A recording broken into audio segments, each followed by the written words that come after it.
control for several hours. A riot at the maximum security prison in Seward lasted 10 hours last night, causing $100,000 in damage.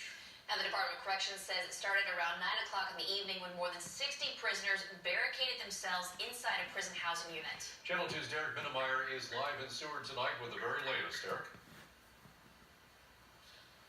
Mike, Rebecca, we still don't know exactly what prompted this riot. What we do know is that some of the inmates involved have ties to known gangs, some of them white supremacy groups. Now, as you said, this occurred at the Spring Creek Correctional Facility here in Seward, in a facility unit known as Hotel Mod, which houses 62 prisoners. DOC says the correctional officer stationed at Hotel Mod left the unit when the trouble started, so the prisoners couldn't use him as a hostage. He immediately called for backup, and correctional officers from as far away as Wasilla responded to the call.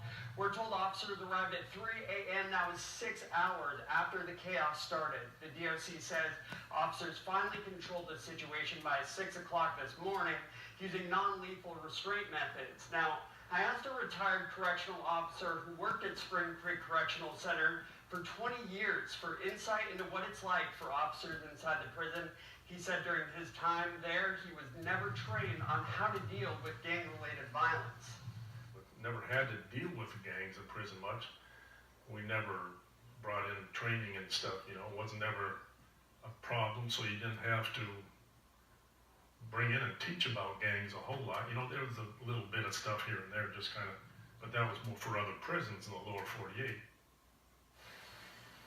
Now, the DOC says although there were gang members involved in this riot, they're not considering it a gang-related issue, and those involved have been transferred to higher security areas within the facility and are subject to punishment by facility regulations as well as through the Alaska State Troopers.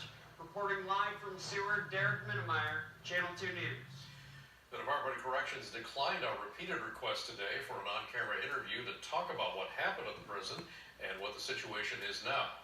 Now, instead, they sent a 30-second audio statement late this afternoon from DOC Commissioner Nancy Dahlstrom praising the actions of department employees who responded to that riot. We're going to get an update in just a few minutes on a big wildfire in the interior.